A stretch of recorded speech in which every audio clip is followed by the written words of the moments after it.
What's good, Washington fans? I know a lot of you guys are not happy about this news, but it's not end of the world type news. It's not terrible news. Of course, I wish we could have got a long-term deal done as soon as possible with Brandon Scherff, but the Washington football team is placing the franchise tag on Brandon Scherff for the second year in a row. So what does this mean? So on the franchise tag, he is going to be paid $18 million for this upcoming season, for the 2021 season, which is a lot of money. He will be way over the highest paid. Brandon Brooks for the Eagles right now, he's getting paid with $14.1 million per year, and he's the highest paid. Now Brandon Scherff is the highest paid guard in the NFL. That he's getting left tackle money right now with $18 million coming up this year if we don't get a deal done. Now we do have until July 15th to get a deal done, a long-term deal done, or we could tag and trade Brandon Scherff. Personally, I would rather get a deal done with the All-Pro right guard Brandon Scherff, the guy that we drafted with the 5th overall pick. We haven't had an All-Pro player since 1996, and that was the punter Matt Turk.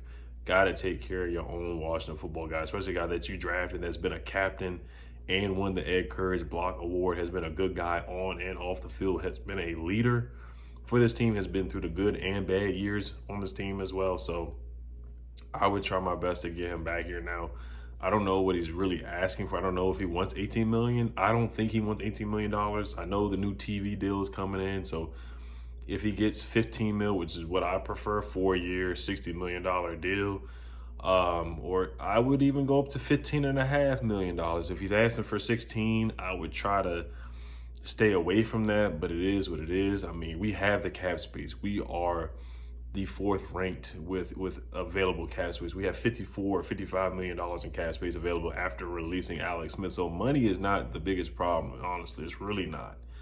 We can still bring back Brandon Scherff at $15 million and still sign a big name wide receiver like an Allen Robinson or a Corey Davis or Kenny Galladay, one of those guys, and still have ample cap space to sign some other guys to help out this roster on the defensive side of the ball too. So like I said, I would offer 4 years, $60 million, or 4 years with $15.5 million per year for Brandon Scherff. Now, like I know everybody's scarfing the Kirk Cousins situation, so that's what they're thinking, the first initial reaction. So I get it.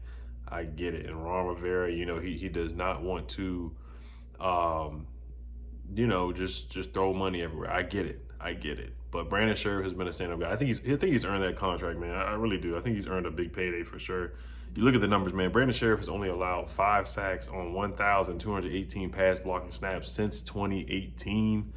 I mean, he's just been a beast for us, man. He had 86.3 PFF grade last year. He was one of only 3 guards to achieve both an 80 pass blocking grade and run blocking grade in 2020. So, I mean, the guy's been a beast, man. He's been a beast for us. So we do have time to make a deal, a long-term deal until July 15th. Now, they could tag and trade. I'm hearing rumors that they're looking at trade, that they could be looking at Trey Turner, who did play with the Panthers, of course, in the past. He plays with the Chargers right now. He's a guard as well. So we could tag Brandon Scherff and trade him to the Chargers for Trey Turner and a draft, a couple draft picks or something like that. I know Larry Warford is a free agent, so that could be another option as well to replace Brandon Scherff. But in my opinion, you just bring the man back. Just make it simple. Bring the guy back. I know injuries are a concern. He hasn't played a full season since, 2016 or something like that. He was on injury reserve this past year in 2020 as well. Then he got hurt in 2019 as well. So he's been injured. He has been nicked up. I get it. I get the argument that he hasn't been available. Your best ability is your availability. I get that. But the guy, when he's playing, he plays at an elite level. Now, we're not just talking about Pro Bowls. We're talking about All-Pro. Pro Bowl, that's a popularity contest, but actually making the All-Pro team, first team All-Pro, you got to be really, really good to make All-Pro, especially being on the Washington football team. They never pick Washington football players to ever make All-Pro, ever, since 1996. So that's legit. He's a legit guard. Get this man his money. And let's keep it moving, in my opinion. Now, I'm hearing rumors about Nelson Agholor. Remember the famous meme where the guy's talking about we were catching babies outside, unlike Agholor. I get that. But Agholor had a pretty good year this past. He had 896 yards, 8 touchdowns for the Raiders, 18.7 yards per catch. So he is a deep threat. I don't think he's going to break the bank. No, I'd rather go after Curtis Samuel. This is reported by John Keim. who's a respectable Washington beat reporter, saying that he could be an option.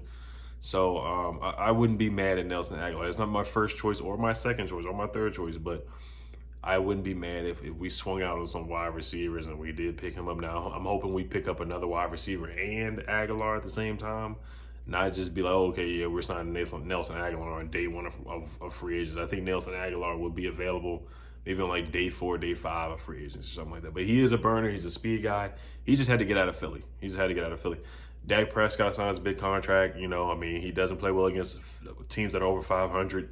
You know, Dak Prescott was 1-3 as a starter. Could have been 0-4 if it wasn't for the Falcons choking like they always do. So, you know, I'm happy for Dak. He got his money, but hey, you know, man, he does not play well against teams that are over 500. Now I know he's beat us a lot, but when it comes to big games, sometimes Dak is nowhere to be found. So we'll see how that works out for the Cowboys. 4 years, $160 million. That's a lot of money. A good amount of money guaranteed as well. So we'll see how that works for them, man. It works out for them. So, like I said, he's not win big games. Does not win big games. That's what we know about Dak Prescott. But we'll see. So you guys let me know what you guys think about Brandon Scherff and the rumors about Nelson Agholor.